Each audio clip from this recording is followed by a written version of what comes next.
Sumit Anand, bonjour, bienvenue. Bonjour, merci beaucoup Sandrine. Merci de nous avoir rejoints pour cet aller-retour sur Paris et demain direction l'Inde, tout à l'heure même. Tout à fait. Je vais vous laisser vous présenter. Oui, très bien. Donc, je m'appelle Sumit Anand, je suis la présidente du Chambre de commerce CCI France-Inde et je suis un ancien DG des groupes français en Inde et fondateur d'un cabinet de conseil.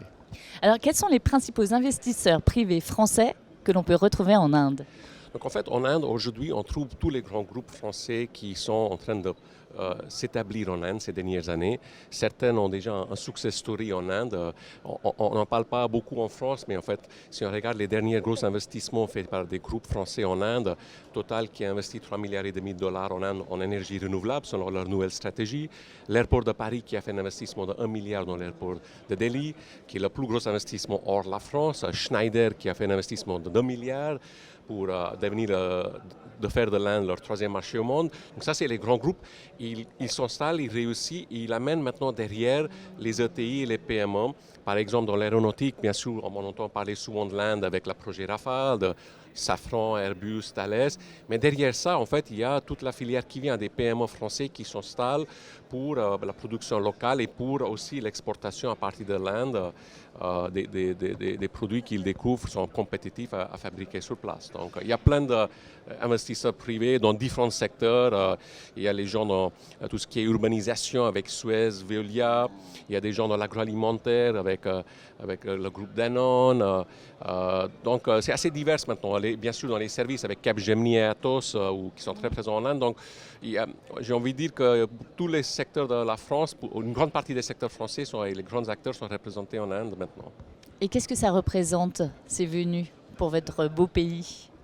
Non, mais ça représente quelque chose d'important. L'Inde, c'est un pays émergent. L'Inde est maintenant la 5e, 6e économie du monde, mais il y a une dizaine d'années, on n'était même pas dans les top 10 de l'économie. En 10 ans, on va devenir la 3e économie du monde. Pour que le pays se développe, c'est un pays démocrate, c'est un pays ouvert. Il faut qu'on ait l'investissement domestique, bien sûr, par des entrepreneurs locaux, et l'investissement des entreprises étrangères qui viennent pour soit développer leur business sur place, parce qu'il y a un marché important, soit travailler avec un supply chain fiable indien pour leur propre business au niveau mondial. Donc, c'est important pour l'Inde. C'est pour ça que cette année en Inde, c'était une année record pour l'investissement direct étranger. C'est important pour la France parce que l'Inde et la France ont une relation stratégique qui est très proche. Souvent en France, on imagine que l'Inde doit avoir des liens importants avec le Royaume-Uni à cause des liens historiques. Mais en fait, si on parle avec le gouvernement indien, on se rend compte qu'en fait, la France est dans les top 3 priorités des pays au monde avec lesquels il veut se développer une relation. Il y a une relation stratégique. Et donc, notre Premier ministre Modi parle régulièrement avec le président Macron. Et donc, cette relation représente beaucoup au niveau politique, au niveau géopolitique et au niveau de business de plus en plus. Et quelle est l'action la plus forte que vous ayez menée justement pour renforcer ces liens entre l'Inde et la France ? Donc en fait, au niveau du chambre, je dois dire à toutes les entreprises qui nous écoutent, on a en fait un chambre de commerce en Inde qui est très dynamique. C'est dans les top chambres de commerce dans le réseau de chambres internationaux. C'est un des meilleures chambres bilatérales en Inde. On a 5 bureaux, on a 30 personnes dans l'équipe, on a des superbes chefs de service, un directeur et directeur régional.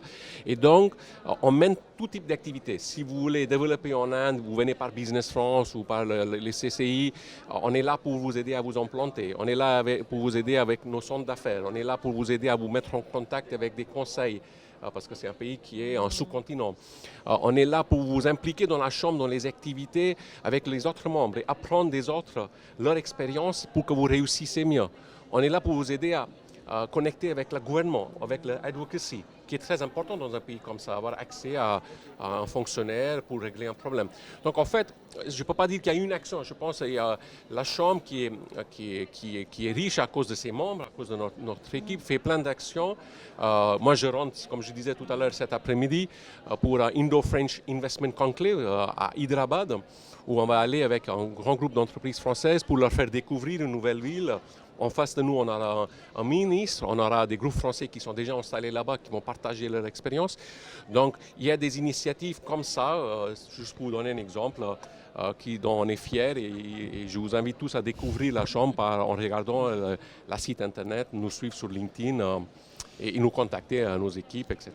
On a amplement dépassé le Ah oui. timing, mais pour terminer, puisqu'on a dépassé autant dépassé, un rêve. Quel est votre rêve pour l'avenir? Mon rêve pour l'avenir, c'est que les relations franco-indiennes deviennent au niveau business aussi importants qu'ils sont, je pense, au niveau politique déjà, et qu'ils sont une relation dont on bénéficie tous entre peuple à peuple. Et qu'il y a autant de Français, des étudiants français qui viennent en Inde.